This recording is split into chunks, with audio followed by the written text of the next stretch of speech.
As we explore the many different things you can do with your Thermador convection steam oven, I thought it would be good to focus on the combination convection steam mode and give you an idea of how you can use that mode to your advantage. Everyone's always asking, oh, is there a cookbook? Is there a cookbook? And yes, there is a cookbook from Thermador and a lot of valuable information in your user guide. But I want you to feel encouraged to just read a recipe and know, oh, I can do that in my Thermador steam oven. So let me show you what we're going to prepare in the convection steam mode today. Braising. We're going to braise a pork shoulder roast. Melt in your mouth, delicious, easy, all it took was some time. Baked potatoes. I've baked sweet potatoes, baked yams, and the good old-fashioned bakers that everyone loves. Ribs. Oh my gosh, you have no idea how easy it is to cook ribs until you've cooked them in a steam oven, and you've no idea how delicious they will be. Roast chicken. Baking bread. What's interesting when you look at all these different types of food is that they all benefit from the combination of convection and steam. We'll go through them one by one and show you how to cook and prepare each one using that mode.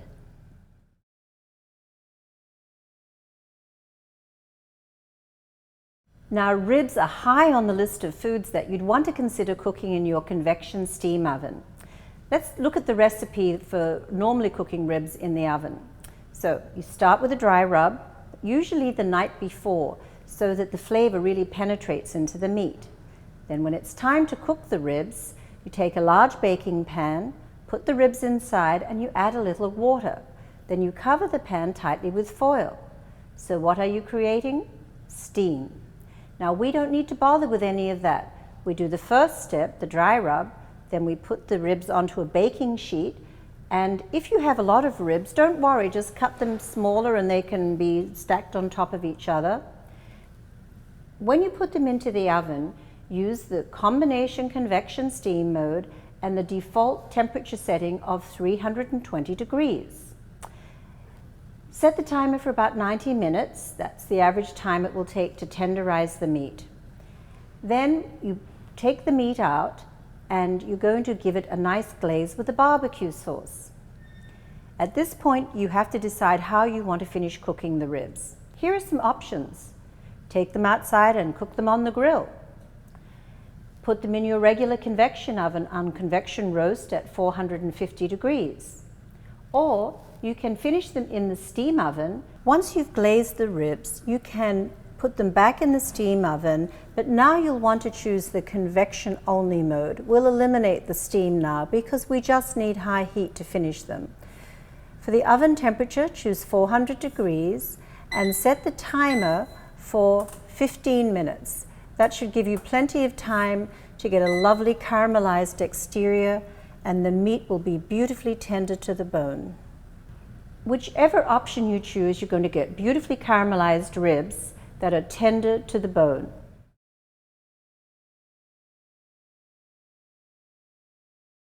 Now, when it comes to roasting large tender cuts of meat in a convection oven, we're always going to put the meat on a rack in a shallow pan.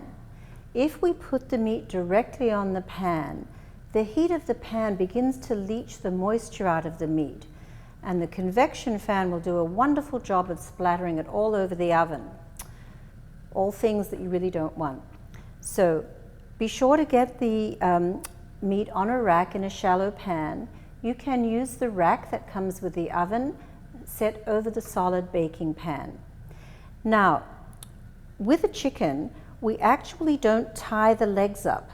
The reason is because convection heat circulates around food. So as it pushes into the food, it cooks from the edge to the core. If you tie the legs up really tight, when you cut into the chicken, you may find the very pieces that were tied close to the body might be a bit red. So to avoid the red, just let the legs swing free. We use the combination convection mode for part of the cooking with the chicken. Now remember, when we cook in convection, we have moisture retention. When we add the component of steam, we inhibit the cellular breakdown of the food. So now we have improved moisture retention. We also have improved flavor, texture, and amazing juiciness in the food. So the way we like to cook chicken, we start with the combination mode, and then we're going to actually finish with the convection mode, because a chicken that's not nicely browned is not a very appealing chicken.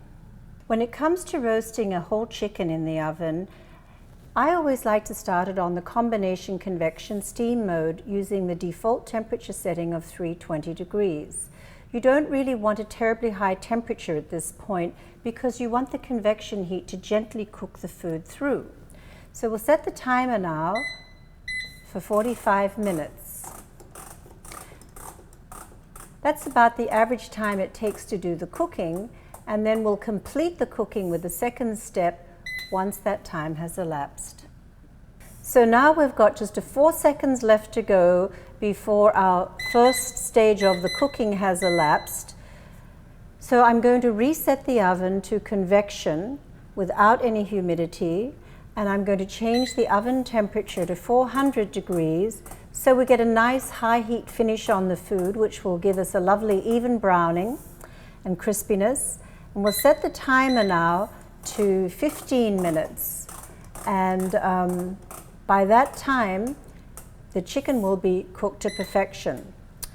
Now, if you love the way your chicken tastes using this combination of convection steam and finishing it on convection and adjusting the temperatures accordingly, you can now save this combination under favorites, and the next time you go to roast the chicken, just call up the favorite. You give it a number so you know which favorite you're talking to, and it will automatically change the modes and temperatures for you, so you don't even have to be in the kitchen. How amazing is that?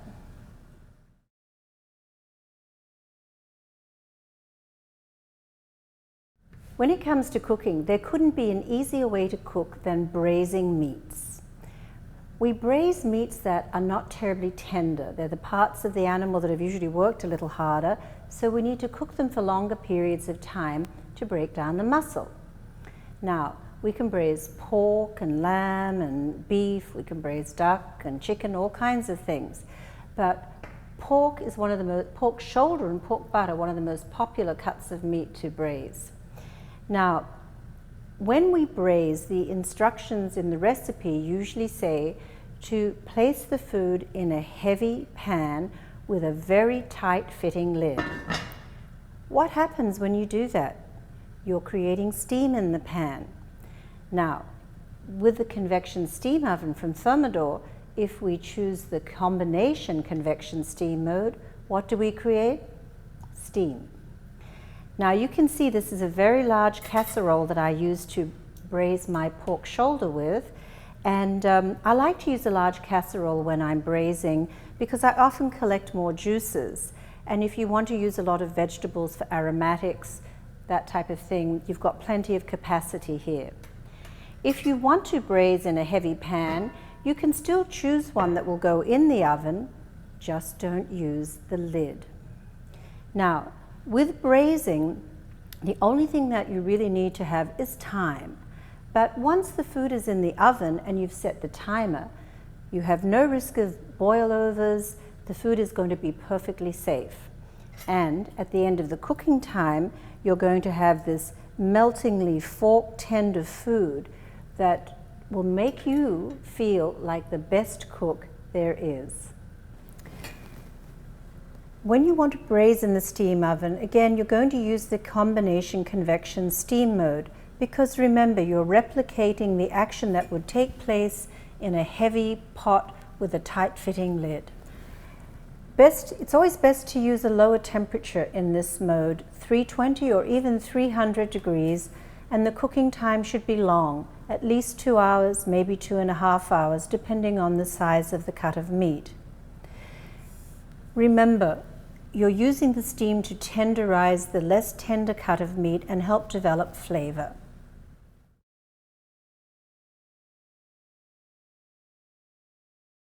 For the bread baking enthusiast, nothing could be more wonderful than having a convection steam oven for baking.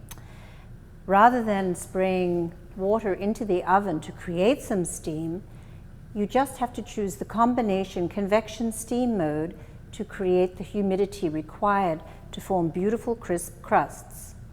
Now, when you're making a bread that starts with a yeast dough, you can actually use the proofing setting on the oven to proof the dough first.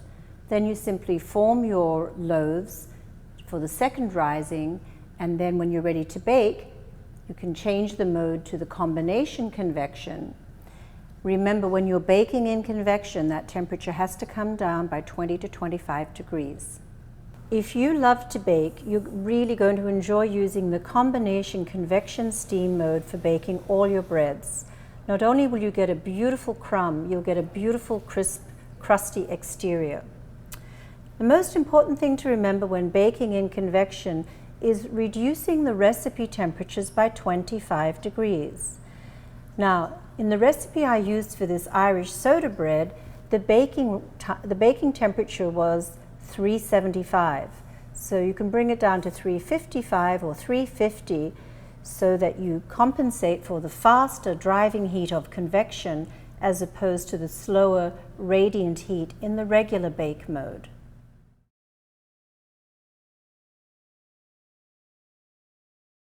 Now, the reason we use the combination convection steam mode for baking potatoes and yams and sweet potatoes is again because we get that amazing combination of moistness and moisture retention from convection, plus we get all the improved flavor and texture that we get from the steam. Now, when you bake a potato in regular bake, because that type of heat is quite drying, and you cut into the potato, literally it looks like the desert, hard, dry, and cracked. But when you cut into a potato you've baked in convection or convection steam, you'll have soft, fluffy potato. The difference is extraordinary. Now, you can see here on the pan the caramelization that came from cooking the yams and the sweet potatoes. These are the natural sugars in those vegetables. They love being roasted in the oven, and your children will love the way they taste too. Now, when you want to bake potatoes or sweet potatoes, again, this combination convection steam mode is just absolutely ideal. 45 minutes for potatoes and sweet potatoes is usually about the right amount of time, unless the potatoes are very large. In this case, use the default temperature setting of 320 degrees. If the temperature is too high, you're going to risk the food being overcooked on the outside and not quite soft enough in the center. But once you've tasted your potatoes cooked this way, I don't think there's any other way you'll want them.